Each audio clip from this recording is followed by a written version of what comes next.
SIT విచారణ పేరుతో ప్రభుత్వం డ్రామాలు ఆడుతుందని బీఆర్ఎస్ వర్కింగ్ ప్రెసిడెంట్ కేటీఆర్ విమర్శించారు. తెలంగాణ ఉద్యమంలో ఎన్ని కేసులు పెట్టినా భయపడకుండా పోరాడిన చరిత్ర తమదని తెలిపారు. బీఆర్ఎస్ ప్రభుత్వంలో తప్పుడు పనులు చేయలేదని, ప్రజలు రాష్ట్రం అభివృద్ధి కోసమే పనిచేశామని స్పష్టం చేశారు. 2 ఏళ్లుగా ప్రభుత్వం వ్యక్తిత్వ హననానికి పాల్పడుతుందన్నారు.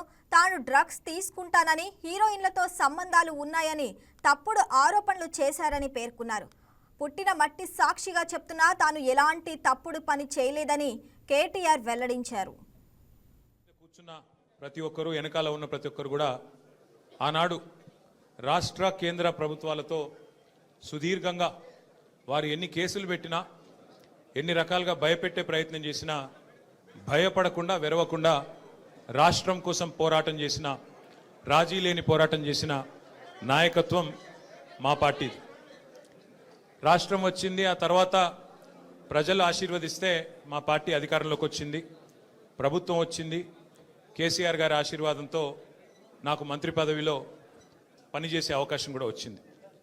10 ఏళ్ళు కేసీఆర్ గారి నాయకత్వంలో అనుక్షణం తెలంగాణ రాష్ట్రం కోసం, తెలంగాణ రాష్ట్ర అభివృద్ధి కోసం వివిధ హోదాల్లో పరిశ్రమల శాఖ మంత్రిగా, టెక్నాలజీ రంగానికి మంత్రిగా, అట్లాగే మున్సిపల్ వ్యవహారాల మంత్రిగా అనుక్షణం ప్రజల కోసం పనిచేశాం తప్ప, రాష్ట్రం కోసం పనిచేశాం తప్ప ఎన్నడూ కూడా తప్పుడు పనులు, పొరపాటును కూడా చేయలేదు. మా కేసీఆర్ గారు ఎప్పుడో ఒకటి చెప్తా ఉంటారు, రాజకీయం అనేది గేమ్ కాదు, మనకు సంబంధించినంత వరకు మనం తెచ్చిన ఈ రాష్ట్రంలో మనకు ఒక టాస్క్ అని. అంతే నిబద్ధతతో 10 ఏళ్ళు చాలా సిన్సియర్గా రాష్ట్రం కోసం పనిచేశాం. అన్ని రకాలుగా మా నియోజకవర్గాలను ఎట్లా బాగు చేయాలి, మా జిల్లాలు ఎట్లా బాగు చేయాలి, మన పల్లెలు ఎట్లా బాగుండాలి, ఏ టాస్క్ మాకు మా నాయకుడు ఇస్తే, ప్రజలు ఇస్తే దాని నిబద్ధతతో తెలంగాణని గొప్పగా తీర్చిదిద్దేదానికి తాపత్రయపడుతూ అందరం కూడా సమిష్టిగా పనిచేసినాం. మేమెన్నడూ టైంపాస్ కార్యక్రమాలు చేయలేదు. ప్రత్యర్థుల కుటుంబాలను రాజకీయాల్లోకి లాగి, ప్రత్యర్థుల పిల్లల మీద బురద జల్లి, ప్రతిపక్షాల మీద కేసులు పెట్టి, ప్రతిపక్షాలను మరి కావాలని హరాస్మెంట్ చేసి ఆ టైప్లో టైంపాస్ పని చేయలేదు.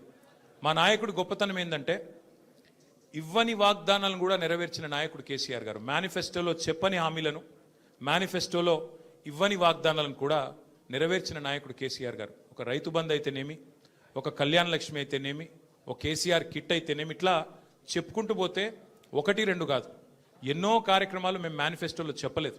కానీ చెప్పకపోయినా ప్రజాహితం కోసం మరి 10 ఏళ్ల పాటు మేము పనిచేసాం. ఇవాళ బాధ అనిపిస్తున్నది, ఎంక్వైరీలతో కాదు, ఎంక్వైరీలకు భయపడేటోడు ఎవడు లేడు, బాధపడేటోడు ఎవడు లేడు. కానీ ఇవాళ ఇంత కష్టపడి మరి కేసీఆర్ గారి నాయకత్వంలో ప్రజలు సాధించుకున్న ఈ రాష్ట్రం. Please subscribe to YK TV Network. Please subscribe to YK TV. Please watch YK News. Don't forget to subscribe YK News channel.